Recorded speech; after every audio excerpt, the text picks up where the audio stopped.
Conference play is underway for the NYIT men's lacrosse team as they head into Wednesday's game versus St. Thomas Aquinas with a perfect 4-0 record in conference play. With 4 tabbed All-American preseason players, the team is on a quest to win a championship title after being runner-up for 3 years in a row. In tonight's game, you scored 4 goals in the win against Stack. Can you tell us what got you going offensively? I was able to score early, and I just kind of built from that. And it was a great team win today. We were able to get bench players in, and everyone was having fun out there. So we're looking forward to Tampa this Saturday, which is a huge game for us. It's against a ranked team, and it's Alumni Day too, so we'll try and get a win for them. Now, you currently rank 6th on the NYT All-Leading Scoring Board and continue today making moves towards getting ranked higher on that list. Can you tell us how you continue to remain consistent through this whole season? I just try and take it one game at a time and just kind of build from there, and hopefully I could end up moving up farther on the list. This is your first year at NYT as a transfer student athlete, and you're already one of the leading offensive players. Can you tell us how that transfer has been from your first school to NYIT? Just coming out here playing hard, being focused every practice, and just coming out here every game and executing the best I can. Contributing to the team win is obviously good, but individually I just come out here and work hard, do my best. Are you confident that your team will make it far this year? Yes, I think we got a good group of guys. We come to practice really focused, and that's going to help us a lot. All right, thank you so much. Thanks. There you have it. The men's lacrosse team continues their 5-game winning streak and remain undefeated in conference play. The team will be back in action on Saturday in a non-conference game against the University of Tampa, who also remain unmarked in conference play. From President's Stadium, I'm Shannon Duer for Pangea Sports.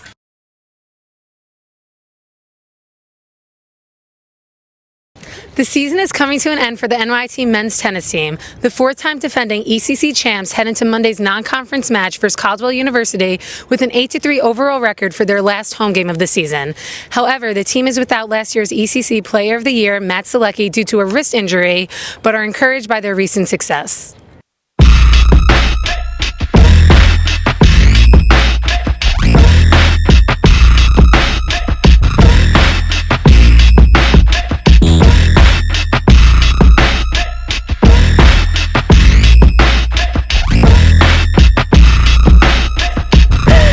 Hello, David. Hello, how are you? Good. How are you feeling after your win today? It was relatively easy considering they have average about 3 double faults per game. Still feeling good after I slept about 40 hours last night, 40 minutes. Wow, that's a lot to handle. Yeah, I know. Well, you rocked it out there. Yeah. Doing great weather, having a great time, so. Hopefully you guys will enjoy my tennis, and I won't see you next year. Peace out.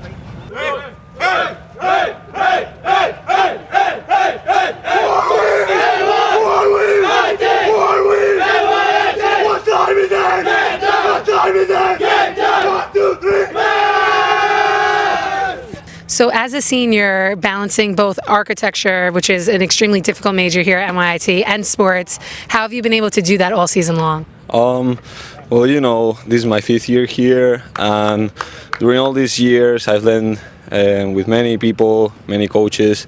They taught me all the values necessary to learn how to balance a student-athlete life. And this is my last year. As a captain, I wanted to give everything I have, teach the younger people how to behave on the court, how to practice, how to manage the work on and off the court. And that was my goal for the year, to teach and be an example for younger people to learn what NYIT values are. So today you dominated with your partner in doubles match. What was your strategy going into today's match? We played together for 2 years now. We've been partners for 2 years. We always try to do the simple things better, and today that's what we did, and we won pretty easily. What were some of those little things that you did differently today? I think it's the only match that we played home, so we try to get used with the outdoors. Try to put a lot of balls in, try to put a lot of first serves in, volleys in, not miss a lot of easy balls, and that's what we did, and we went through it. Now this season, not only are you dominating in doubles matches, but singles matches as well. And coming off of Saturday's 6-0 win against Stack in singles, how do you feel going into today's singles matches? Well, I hope I'm going to have another double donut today. That's what we call it, and it's great. It's been before that, it's been a very tough loss for me and for all the team. So I'm glad I bounced back as good as I did. Overall, it was a great match for the men's tennis team. The team will return to play on Friday in a conference game against the University of the District of Columbia to conclude their regular season. For Pangea Sports, I'm Shannon Duer.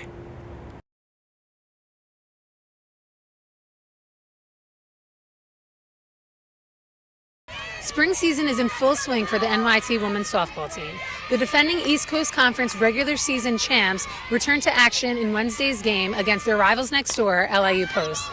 The team is coming off of a tough back-to-back loss on Sunday against St. Thomas Aquinas, but look to bounce back in today's Battle of the Boulevard. So this season you replaced almost half your team. Can you tell us any challenges that your team has been facing with that? We lost a lot of big hitters from last year, but if there's one thing we didn't lose, it was a lot of heart. So we have a lot of freshmen this year, and our seniors that we still have are teaching them, the game, and they're still learning a lot of experiences. So what we have this year is heart, and we're all coming together nicely, as you can see today when we won. After being knocked out by LIU Post in the ECC tournament last year, how's your team been preparing for today's game against them? Well, with it being the Battle of the Boulevard, we always come out really strong. So compared to other games, we just have a high intensity and high energy, and we know how they play really well. So yeah, that's how we do it. And you guys actually lost the first game against them, but came back and won 5-1 in the second game. What did you guys do differently in order to get that win? Well, we got yelled at, so that kind of made us come together. But I think that the difference was that we just strung our hits together better, and we just had each other's back, and we came out with a lot of energy and high intensity. The team's hard work and high intensity helped them make it out on top in the Battle of the Boulevard against LIU Post. The team will return to the field on Saturday against Mercy College in a doubleheader. From the NYIT women's softball fields, I'm Shannon Duer for Pangea Sports.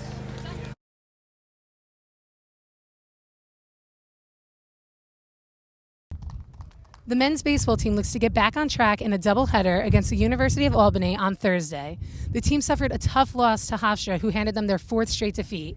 In the skid, the Bears only scored 7 runs, but are looking to jumpstart their offense. With an overall record of 1-8, have you noticed any changes in your team's confidence level?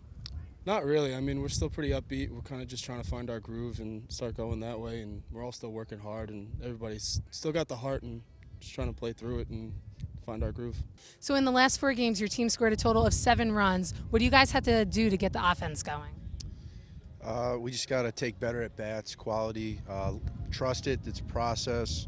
We have good senior leadership, so we're just got to trust it and get behind each other, and we'll score more runs, hopefully. In addition to today's doubleheader, the Bears will be playing the University of Albany again tomorrow in a twin bill to finish up the series. Weather concerns have forced the game to be moved up. I'm Shannon Duer at Angelo Lorenzo Memorial Field for Pangea Sports.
Hello, NYIT. I'm Shannon Duer, and I'm here with former NYIT basketball player Jarrell Green, who averaged 10.6 points per game, 10.8 rebounds per game, and led the region with 3.1 blocks per game.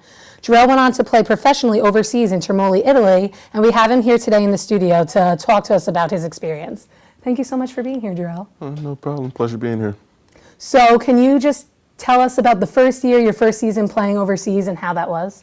I think it went really well. It was a good experience. I mean, some things went better than others, but overall had a good team, good chemistry. We gelled well. We were, 20-2 before I left? So what do you mean by some things went better than others? It was like some nights I just could not find the rim. Like I have like 4 games out of 17 that I played that I just missed point blank layups. And some nights where my coach kind of made things worse on that. How did he make things worse? It was in December one day, like I was like really sick and like I still decided to play, but it was a bad decision on my behalf. And he commented on something about how hard I was working and kind of led to me exploding on him. Why weren't you going to play that day? It was like I had the flu, couldn't breathe, chest was congested, was having hot, cold flashes. Like it was horrible. So you mentioned how you and your team had a great season. Can you talk about the games you guys played? Yeah, it was, I don't remember all the teams' names because like, just like were weird names. Like some were Magic, some was like Sylvie. But I think the competition level out there was a little bit different. It was different because in America we have like size, speed, athleticism, and strength. Out there is a little bit more fundamental, and it's like you have a 6'8" guy running off of screens for a 3-point shot. Do you think that was a hard adjustment to make going to Italy? And seeing those type of players? The players really weren't the challenge. It was like things like adjusting to their travel calls because things that are travels in America aren't travels there, and things that are traveled there aren't travels in America. So it was like basically trying to learn a new language, and it was just getting 3 to 4 travel calls every game. Would you say that was one of your biggest adjustments to the game? Yeah, it was a hard adjustment to make, but like I started making adjustments to it about mid-January. Now you concluded your season in Italy. How did your team end up doing at the end of the season? Did you make it to playoffs? How far did you end up going? Right now they're actually in the semifinals of playoffs. Okay, and you're not playing with them for the semifinals? No, they're finishing it out. They had brung in someone from a different, like a European country to finish out the season for me because I had to leave, but they're doing really well right now. So I think they're going to end up winning that bracket of the playoffs. And about what time in Italy does their season end? Because I know right now it's March Madness here in America, so overseas, when does the season start wrapping up? I never got that figured out because I was supposed to leave like May 31st. Like that's like my last payment. So I'm assuming like they go till May, around late April, late May. So aside from basketball, you got to live in Italy and experience that culture. Can you tell us a little bit about that and how that was adapting to a completely different lifestyle? One adjustment that I had to make was they don't have breakfast. Oh, wow. They have croissants rough. and coffee. And that's their breakfast. They don't have like pancakes, bacon, and eggs. They just have small little light snacks for breakfast. Which is hard being an athlete because you need to eat. I mean, it kind of worked out for me because breakfast I'd be asleep anyway because I stayed up till 9 o'clock every morning for 5 months.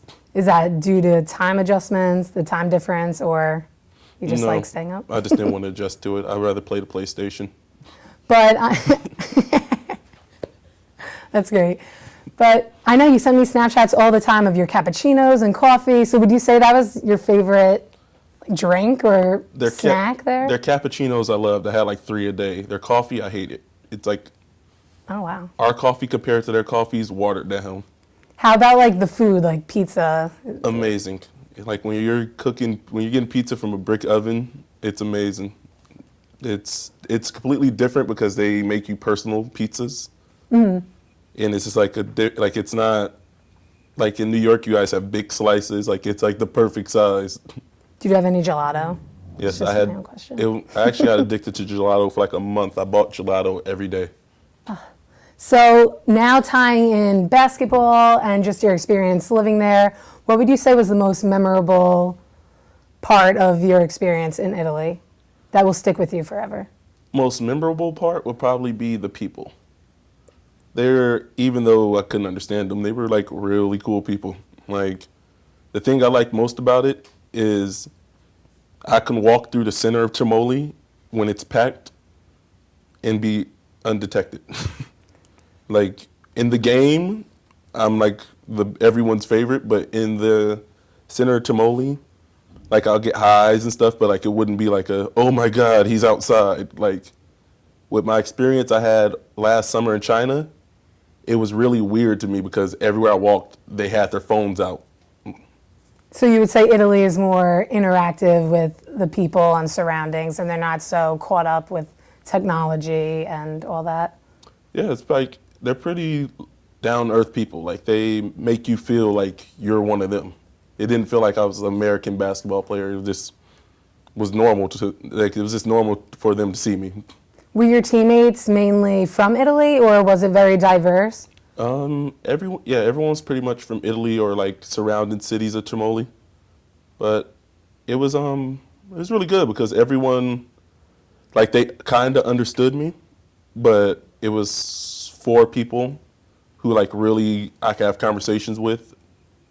So you said last year you played for China and now Italy. What are your plans for next year?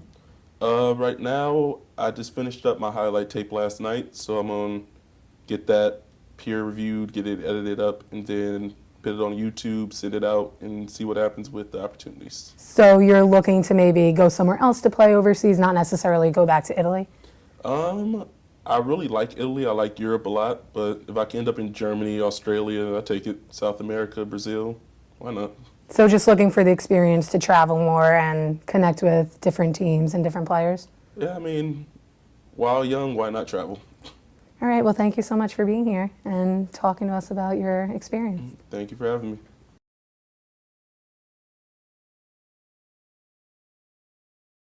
Hi, I'm Disha Devdas, and I'm here with Rafa and Matt from the NYIT tennis team, and we're here to get a more personal insight on the NYIT tennis athletes. So let's go with the generic questions first. Why did you choose America for your further education? Well, America gives you the scholarship opportunity for athletes, and I also had 2 friends who already graduated from American colleges, so that was kind of something that I wanted to experience also. So that was why I came to United States. Okay. Well, for me, not like Rafa, I didn't really have friends who would graduate from America, but it would definitely be an opportunity, especially in my major. I chose finance, so it's way easier to get a job afterwards here then. So you're planning on staying here? As of now, yes. Okay. What about you? Same, but you never know America. Fair enough. So, as an international student athlete, what are the major differences you see between, sports and academics in your country and in America? Was it like a culture shock coming here? Was it the same? Well, especially in tennis, before you go to play kind of college tennis, you play for yourself. It's an individual tennis. All of a sudden, you come here and your teammates would tell you, you do this, you do this, you do this. That has never happened before for me. Clearly, and you're not a team person. All of a sudden, there was someone shouting for me. I don't know how you felt about it. No, I mean, in Europe, school and sports are totally not combined. Okay. Like in here, you have, even in high school, sport teams and academics, and college the same. And in Europe, it's either one or the other one. Okay. And you either play tennis or you either studying. You cannot do both at the same time. So it was much different here. Okay. Definitely. So, do you guys, I know you guys have won a lot of games, and I know he holds a title too. Do you guys feel pressure to uphold your, the titles that you guys have won over the past years? And I think you guys are the best team right now on campus, because I've only heard of the other teams losing, honestly. So. We lost yesterday. Oh yeah. But yeah. Go. this season is kind of tough for us. We missing some players that are injured, and we kind of have to step up as a team and do our best to, like cover these holes we have. Especially Rafa. I'm one of the guys who's not playing this season. And yes, back to your question, it feels really good to have the respect from the other guys who are coming in, whether they're freshmen or transfer people. They know that you've done something before. They come and ask you for a question, and at that point I think you have to step up, which Rafa is doing really well this season as number one. But also, it's not just me winning the matches, it's the whole team also. Exactly. I love this brotherly love that's going on here. Also, you guys both are captains. I know he's injured, but regardless, how do you guys motivate your team? What's your tactics, strategies to... Well, first of all, you have to set an example for the rest. They have to kind of follow your routine on the court and out of the court. So they have to know they have to be at the practice on time. When we're leaving, they have to know when to eat, maybe not to eat too much right before the match, which is for any sports. All these things, exactly, Small to set an things. example. Yeah, and a lot of small things. It's not only the big one. So, like you guys both said, how academics and sports is like two separate things, and you guys have been individual players back in your countries. Was it like weird adjusting to a team, and do you think that you're functioning better as a team now, or would you still prefer playing alone or being an individual player? it's way less pressure for me, I have to say. Okay. When you're an individual athlete, it's not only you yourself putting pressure on yourself, because you work there, you work by yourself. Your coach basically works only with you. Right. If, as we can see, all the best players in the world, they have their own coaches. They would travel with you, and that's the biggest thing. Like, you're not in this by yourself. Like, you see your number 2, number 1, number 3 playing, screaming at you, like, let's go Bears. Right. That team spirit is something different. I've never experienced. I think that tennis is, in general, the individual sports are different than team sports. In the team sport, you have players, friends around you. You play as a team, and they can always support you. And then in tennis, you play individually, so all the pressure is just on you. So I think in college actually it changes a little bit. There is less pressure. Okay. Because you have teammates around. Okay. Matt, this question's for you. I know you've been a part of the NYIT theater production for, 2 years, 3 years? So did you. We've done it together, yes. And how was it, juggling academics and theater and tennis? Well, as you know, it wasn't easy. Yeah, didn't really I know. show up for a long time. Yeah, professor. But you were apparently doing other things when you weren't showing up for theater. So I want to know. It was a practice mostly, and conditioning that we had to attend, especially during this 3-hour class. So yeah, it wasn't easy, but for that Hell Week, what we have before the production, right? Hell Week is never easy. Yes. So that one is really the only one that is tough. Otherwise, professors are really fine at NYIT. They obviously, some of them better, some of their worst. That you had your clashes with. But many professors do accept you as a student athlete. They let you take the exams before or after the nationals. In our case, because the final week exactly during our nationals. Right. So it was fun. It wasn't easy. It wasn't too hard. Good experience overall.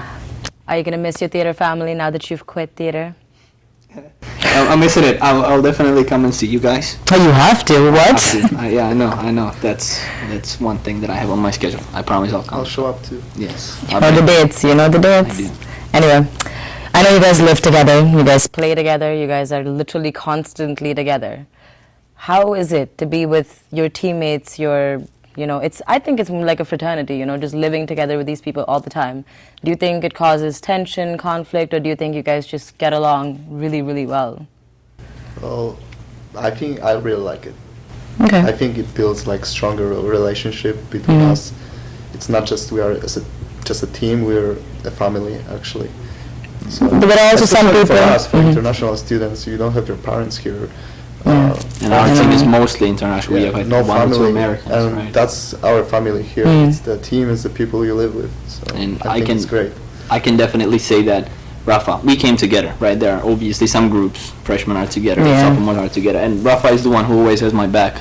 It's been 4 years, and I know that the other guys, they have the same thing. And I'm not saying we're grouping or something like that, but obviously our friends, you have better friends. That's natural. Exactly. But it is a great experience. I can use a ride from the other teammates. That's a perfect thing. And I know that the freshmen and newcomers are really working together really well as well. But don't you think people who live not in your house feel a little excluded from this brotherhood that you guys have going on? Because I know a few people live at the dorms or like, you know, are... So as he said, like they're like, let's say, smaller groups. They interact in between each other more often, but like it's not like they're excluded from our house. Like, you know, like they're coming over sometimes and we're going to eat together. So Yeah, I see those Snapchats and sushi everywhere all the time. it's our favorite meal. Yes, so yes, it is. I think it's for the good of the team if we can live like this together. Are you guys going to miss each other when you graduate? I know you're graduating in December. When are you graduating? December. Oh, okay. We came in January both together. Oh yeah, you guys came a semester after I did. Yes. So. We're both trying to stay here, so Yes. we'll be around all the time. Okay. You know, might see each other. So It was great talking to you guys. Thank you for all the insight and all the brotherly love that you guys just showed us. It's very inspiring. I'm Disha Devdas for Pangea Sports.